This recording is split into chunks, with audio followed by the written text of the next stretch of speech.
ماہنامہ سلطان الفقر لاہور، شمارہ فروری 1925۔ مضمون: ایٹم کی پر اسراریت۔ اسے تحریر کیا ہے مسز فاطمہ برہان سروری قادری صاحبہ نے۔ معزز سامعین کرام، جب سے انسان اس کائنات کے متعلق جاننے کی کوشش میں لگا ہوا ہے، کوئی بھی ایسے دلائل یا صورت پیدا نہیں ہوئی جس سے خدا کے وجود کا انکار ممکن ہوا ہو، بشرطی کہ سائنس کو ملحدانہ فلسفہ کے طور پر پیش نہ کیا گیا ہو۔ سائنس اور سائنسی طریقہ کار ثبوت اور دلائل پیش کرتے ہیں کہ اس عظیم کائنات کو چلانے کے لیے کوئی ماہر اور قدرت رکھنے والی طاقت ضرور موجود ہے۔ تخلیق کائنات خود اللہ رب العزت کے وجود کی سب سے بڑی دلیل ہے۔ ذیل میں چند معروف اور بڑے سائنسدانوں کے اقوال نقل کیے جا رہے ہیں۔ سائنسی طریقہ کار کے بانی سر فرانسس بیکن کا کہنا ہے، یہ کہنا بالکل درست ہے کہ تھوڑا سا فلسفہ پڑھنے سے ایک شخص ملحد بن سکتا ہے، لیکن فلسفہ میں گہرائی کا نتیجہ مذہب سے تعلق کی صورت میں ہی نکلتا ہے۔ مائکرو بیالوجی کے بانی لوئس پاسچر کا کہنا ہے، میں جس قدر قدرت کا مطالعہ کرتا ہوں، اسی قدر اس کائنات کے خالق کے بارے میں میری حیرت میں اضافہ ہوتا چلا جاتا ہے۔ سائنس کا مطالعہ انسان کو خدا کے قریب لے آتا ہے۔ ماڈرن یعنی جدید فزکس کے بانی آئنسٹائن کا کہنا ہے، میں جس قدر سائنس کا مطالعہ کرتا چلا جاتا ہوں، اسی قدر خدا پر میرا ایمان بڑھتا چلا جاتا ہے۔ بحوالہ کتاب وجود باری تعالیٰ، فلسفہ، سائنس اور مذہب کی روشنی میں۔ جس طرح سائنسدان کائنات کی تخلیق کے انداز اور مہارت کو دیکھ کر خدا کے وجود کا اقرار کرتے ہیں، اسی طرح سائنسدان اس بات پر بھی حیران ہیں کہ جو ریسرچ انہیں آج کئی تجربات کر کے معلوم ہوئی ہے، وہ 1400 سال پہلے اللہ کے آخری نبی حضرت محمد صلی اللہ علیہ وآلہ وسلم پر نازل کی گئی کتاب قرآن مجید میں پہلے سے ہی موجود ہے۔ قرآن کی جامعیت کا یہ عالم ہے کہ اگر ہم اس کی آیات پر غور و فکر کریں تو یہ فیصلہ کرنے میں کوئی دشواری نہیں ہوگی کہ طبیعیات یعنی فزکس اور حیاتیات یعنی بائیولوجی کے جملہ مسائل پر اصولی اور بنیادی رہنمائی قرآن میں موجود ہے۔ قرآن کی اسی وسعت علم کا نام جامعیت ہے۔ اس مضمون کا موضوع سائنس کی حیرت انگیز دریافت ایٹم ہے۔ قرآن کریم اس اہم دریافت کے متعلق کیا بیان کرتا ہے؟ ایٹم کا مطالعہ ایک وسیع علم یعنی ایٹامک فزکس کے تحت کیا جاتا ہے اور اس کے اسرار و عجائب کی انتہا نہیں ہے، مگر یہ محض نظری علم نہیں بلکہ عملی اہمیت کا علم بھی ہے، اور آج سائنس اس سے باروبر تسخیر کر رہی ہے۔ قرآنی تصریحات کے مطابق ایٹم کا خالق اور اس کے ضابطوں کو بنانے والا بھی خالق ارض و سما ہے، جیسا کہ قرآن میں کہا گیا ہے، اِنَّا كُلَّ شَيْءٍ خَلَقْنَاهُ بِقَدَرٍ، سورۃ القمر آیت 49۔ بے شک ہم نے ہر چیز کو ایک مقررہ اندازے کے مطابق بنایا ہے۔ اسی طرح ایٹم کا اندرونی نظام نہایت محکم اور محیر العقول ہے، جو اس ارشاد الہی کی تصدیق کرتا ہے۔ ترجمہ: یہ اللہ کی کاریگری ہے جس نے ہر چیز کو حکمت و تدبیر کے ساتھ مضبوط و مستحکم بنا رکھا ہے۔ سورۃ النمل آیت 88۔ تخلیق کائنات اور سپر ایٹم۔ تخلیق کائنات کے متعلق قرآن حکیم میں بیان ہوا ہے کہ ابتدائے خلق کے وقت کائنات کا تمام بنیادی مواد ایک اکائی کی صورت میں موجود تھا، جس سے بعد ازاں پارا پارا کرتے ہوئے مختلف حصوں میں تقسیم کر دیا گیا۔ اس کے بعد کائنات میں توسیع کا عمل شروع ہوا جو ہنوز جاری و ساری ہے۔ قرآن مجید اس حقیقت کو ان الفاظ میں بیان کرتا ہے۔ ترجمہ: اور کیا کافر لوگوں نے نہیں دیکھا کہ جملہ آسمانی کائنات اور زمین سب ایک اکائی کی شکل میں جڑے ہوئے تھے، پس ہم نے انہیں پھاڑ کر جدا کر دیا۔ سورۃ الانبیاء آیت 30۔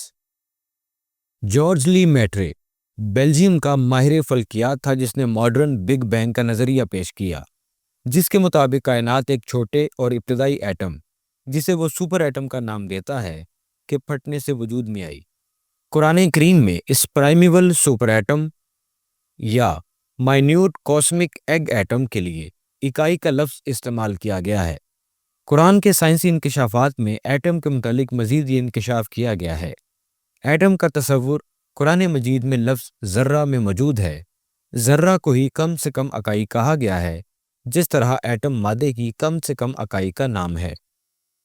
اس تصنیف میں ایک اور جگہ ایٹم کے متعلق مزید وضاحت اور قرآن کریم کی آیت کا حوالہ دے کر بیان کیا گیا ہے۔ ارشاد باری تعالیٰ ہے ترجمہ: اور یہ کافر کہتے ہیں کہ ہم پر قیامت نہ آئے گی۔ آپ فرما دیجئے کہ کیوں نہیں، قسم ہے اپنے پروردگار عالم الغیب کی، وہ ضرور تم پر آئے گی، اس سے کوئی ذرہ برابر بھی غائب نہیں، نہ آسمانوں میں اور نہ زمین میں، اور نہ کوئی چیز اس سے چھوٹی اور نہ بڑی، مگر سب کھلی کتاب میں موجود ہے۔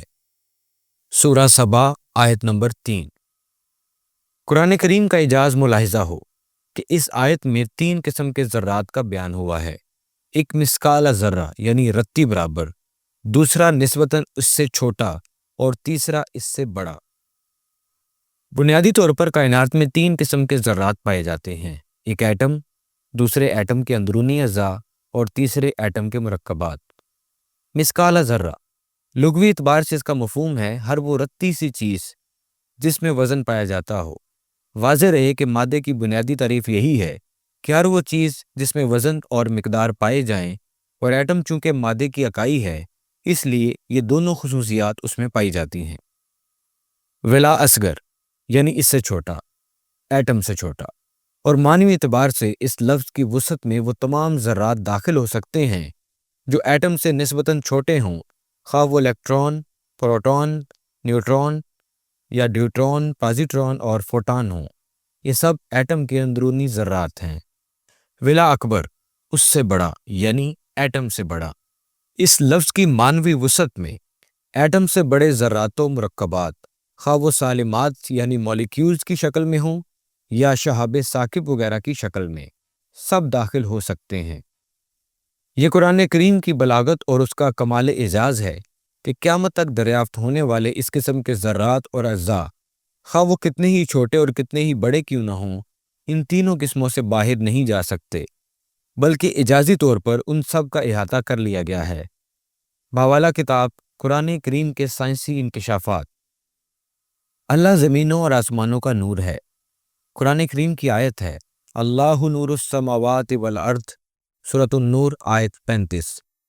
اللہ آسمانوں اور زمین کا نور ہے۔ ہر شے میں اللہ کا نور ہے، یعنی اللہ کی صفات کا مظہر ہے۔ اس کا مطلب ہے کہ ایٹم بھی اللہ کا نور ہوا، اور اس میں یہ نور قوت و حیات اور دیگر صفات کی صورت میں ظاہر ہے۔ جانوروں اور پودوں کو تو ہم زندہ مانتے ہیں، لیکن سائنسی نقطہ نگاہ سے جن جمادات کو بے جان قرار دیا جاتا ہے، ان کے مادے کو بھی خوردبین سے دیکھنے پر معلوم ہوتا ہے کہ وہ جن ایٹموں سے مل کر بنے ہیں، وہ ایٹم مسلسل حرکت کر رہے ہیں۔ ان کے نیوکلس کے گرد الیکٹران مسلسل اپنے اپنے مدار میں گردش کر رہے ہیں۔ بعض عناصر کے ایٹم بے پناہ قوت کے حامل ہیں جن سے ایٹم بم تیار ہوتے ہیں۔ تمام عناصر قوت کو خارج بھی کرتے ہیں اور جذب بھی کرتے ہیں، آپس میں جوڑے یعنی بونڈز بھی بناتے ہیں۔ پرانے ایٹم مرتے بھی ہیں اور نئے پیدا بھی ہوتے ہیں۔ اسی وجہ سے اشیاء گلتی، سڑتی، گھستی اور پرانی ہوتی ہیں۔ ایک دوسرے کو حرارت اور توانائی بھی منتقل کرتے ہیں۔ الغرض ایٹم میں نور الہی ہونے کے باعث حیات کا عنصر شامل ہے۔ سید الشہداء سیدنا امام حسین رضی اللہ عنہ کی تصنیف مبارکہ میرات العارفین کی شرح کرتے ہوئے مسز امبرین مغیث سرور قادری نے انتہائی خوبصورتی کے ساتھ اشیاء میں قوت کی صفت کو نور الہی سے مناسبت دیتے ہوئے لکھا ہے، جیسا کہ ہم جانتے ہیں قوت کو نہ تخلیق کیا جا سکتا ہے نہ تباہ کیا جا سکتا ہے، اسے صرف ایک قسم سے دوسری قسم میں تبدیل کیا جا سکتا ہے، یعنی قوت کا ماخذ دنیا کی کوئی شے نہیں تو پھر اشیاء کو اپنے افعال کے لیے قوت کہاں سے حاصل ہوتی ہے؟ کسی بھی شے کے ایٹم کیسے حرکت کرتے ہیں؟ بے شک کائنات کی ہر شے کی قوت کا باعث اس شے کے اندر موجود نور حق تعالی ہے، جو تمام قوتوں کا مالک، ان کا پیدا کرنے والا، ان کا منبع، مصدر اور سرچشمہ ہے، جیسا کہ اللہ نے خود قرآن کریم میں واضح فرما دیا، بے شک تمام قوتوں کا مالک اللہ ہے۔ سورۃ البقرہ آیت نمبر 165۔ اسی نور کے باعث یہ حرکت کرتی، بڑھتی اور پھلتی پھولتی ہیں۔ یہی نور سورج کی حرکت، چاند کی روشنی، پانی کی روانی، پھول کی خوشبو اور تتلی کی اڑان میں ہے۔ یہی نور ایک نطفے کو انسان بننے کی قوت دیتا ہے۔ اسی نور کی موجودگی کی بنا پر ہم کائنات کی کسی بھی شے کو بے جان نہیں کہہ سکتے۔ بحوالہ کتاب میرات العارفین، ترجمہ و شرح۔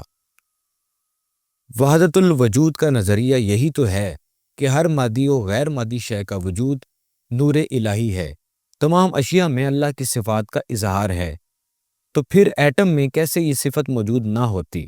بلکہ حال میں ایک نئی ریسرچ سامنے آئی ہے کہ ایک ایٹم دوسرے ایٹم کو کوانٹم انفارمیشن بھیجتا ہے۔ یہ ریسرچ ایٹم میں قوت و حیات ہونے کی دلیل فراہم کرتی ہے۔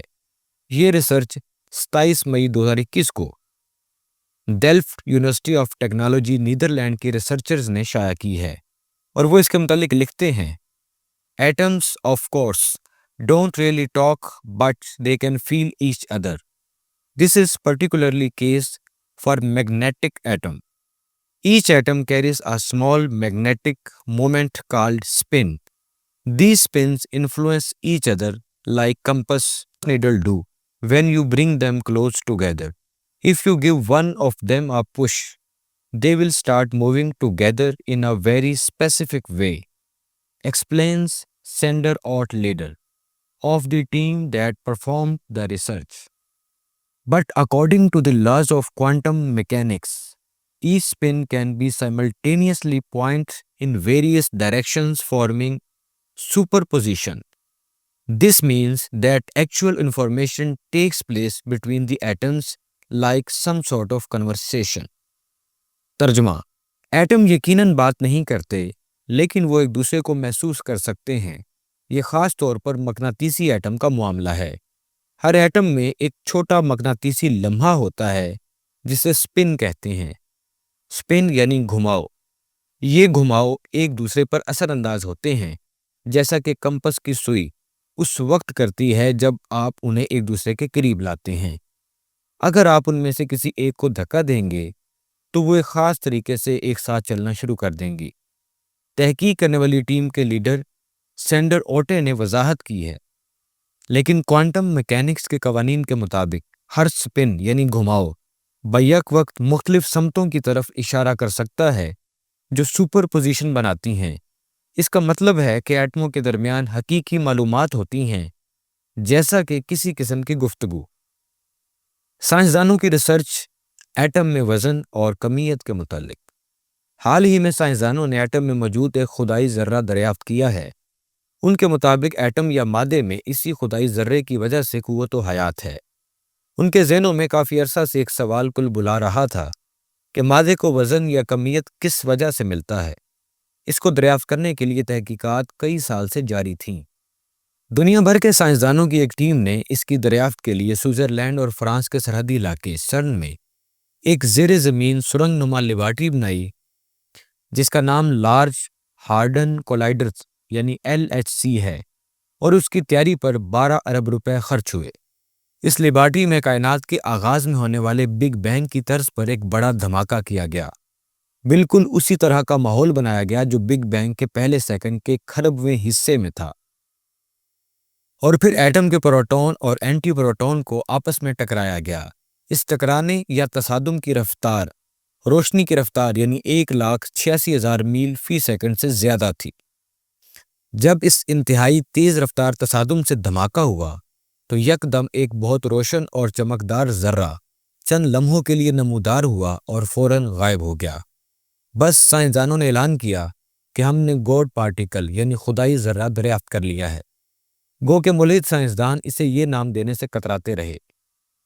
یہ تجربہ 4 جولائی 2012 کو کیا گیا تھا۔ اس کی مزید تحقیقات سے ثابت ہوا کہ یہ وہی خدائی ذرہ ہے جس کی موجودگی کی وجہ سے مادے یا ایٹم کو اس کی تمام خصوصیات، خاص طور پر وزن یا کمیت عطا ہوتی ہیں۔ اسی وجہ سے تمام کائنات قائم ہے، کیونکہ اگر تمام کائنات کا وزن اور کمیت ہی ختم ہو جائے تو اس کا وجود ہی ختم ہو جائے اور وہ بے وقت ہو کر رہ جائے گی۔ بحوالہ کتاب میرات العارفین۔ ایٹم کو قوت کہاں سے ملی؟ یہ ریسرچ سائنسدانوں کی سائنسی دلیل اور تجربہ ہے، جبکہ اولیاء کرام ہمہ اوست در مغز و پوست کا نظریہ پہلے سے ہی دے کر یہ بتا چکے ہیں کہ یہ کائنات نور خدا کے ظہور کے سوا کچھ ہے ہی نہیں۔ کائنات کی ہر شے اس نور کی بدولت ہے۔ الغرض تمام بحث اور تحقیق کا لب لباب یہ ہے کہ ایٹم یا مادے میں قوت اور وزن سب نور الہی کی وجہ سے ہے۔ اگر یہ نور اس میں سے نکل جائے تو وہ بے وزن اور بے نور ہو جائے گا، جیسا کہ اللہ تعالیٰ قرآن مجید میں ارشاد فرماتا ہے۔ سورۃ التکویر آیت نمبر 1 تا 3 ترجمہ: جب سورج لپیٹ کر بے نور کر دیا جائے گا، اور جب ستارے اپنی کہکشاؤں سے گر پڑیں گے، اور جب پہاڑ غبار بنا کر فضا میں چلا دیے جائیں گے۔ اسی طرح سورۃ المرسلات آیت نمبر 8 میں ارشاد باری تعالیٰ ہے، پھر جب ستاروں کی روشنی زائل کر دی جائے گی۔ ایٹم کی ساخت، سٹرکچر آف ایٹم۔ اگر ہم ایٹم کی ساخت پر غور کریں تو ایٹم کے درمیان میں نیوکلس ہے اور الیکٹران اس کے ارد گرد گھوم رہے ہیں۔ اسی طرح تمام سیارے سورج کے گرد گھوم رہے ہیں، اور خود سورج بھی کہکشاں یعنی ملکی وے گلیکسی کے گرد گھوم رہا ہے، یہاں تک کہ پورا نظام شمسی بھی اسی پیٹرن پر گھوم رہا ہے۔ جس سیارے یعنی زمین پر ہم رہتے ہیں وہ خود خانہ کعبہ کے گرد گھوم رہا ہے۔ یہ کتنا حیران کن اتفاق ہے کہ ہر شے کا ایک سینٹر ہے جس کے گرد وہ گھوم رہی ہے۔ واقعی یہ کائنات خالق کائنات کی تخلیقی صفت کا شاندار اظہار ہے۔ حاصل کلام: قرآن کریم میں ارشاد ہے، ترجمہ: ہم عنقریب اپنی نشانیاں اطراف عالم میں اور خود ان کی ذاتوں میں دکھا دیں گے، یہاں تک کہ ان پر ظاہر ہو جائے گا کہ وہی حق ہے۔ سورہ فاصلات آیت 53۔ اللہ تعالیٰ نے اس آیت میں 2 طریقوں کا ذکر کیا ہے جس کے ذریعہ انسان حق کو پہچان سکتا ہے۔ ایک خارجی دنیا اور دوسرا اس کا اپنا وجود ہے۔ خارجی دنیا کی بات کریں تو سارا عالم اللہ کی نشانیوں کا ثبوت ہے، چاہے وہ ایٹم جیسا ایک چھوٹا سا ذرہ ہی کیوں نہ ہو۔ اگر ہم انسان کے اپنے وجود کی بات کریں تو انسان کے مختلف اعضاء کے پیچیدہ نظام پر غور و فکر کر کے بھی انسان خدا پر ایمان لا سکتا ہے، لیکن یہاں وجود کے اندر اپنی نشانیاں دکھا دیں گے۔ اس سے مراد یہ ہے کہ اگر باطن یا روح کی حقیقت کو بھی جان لے تو اس پر راز حق عیاں ہو جائے گا۔ اللہ تعالیٰ نے فرمایا، انسان کے وجود کے اندر اللہ تعالیٰ اپنی نشانیاں دکھائے گا، اور انسانی وجود میں اللہ کی سب سے بڑی اور واضح نشانی روح ہے۔ معزز سامعین کرام، پس حق کی کامل معرفت یہی ہے کہ خارجی دنیا میں غور و فکر کے ساتھ ساتھ انسان اپنے وجود کی حقیقت کو جاننے کی کوشش کرے۔ جس طرح خارجی دنیا کے متعلق حقائق جاننے کے لیے سائنسدانوں کی مدد لینی پڑتی ہے، اسی طرح باطن کے عالم کی تسخیر کے لیے مرشد کامل اکمل کی مدد لینا ضروری ہے۔ اس عظیم مقصد کے لیے تحریک دعوت فکر آپ کو موجودہ دور کے مرشد کامل اکمل سلطان العاشقین حضرت سخی سلطان محمد نجیب الرحمن مدد ذلہ الاقدس سے بیعت کی دعوت دیتی ہے۔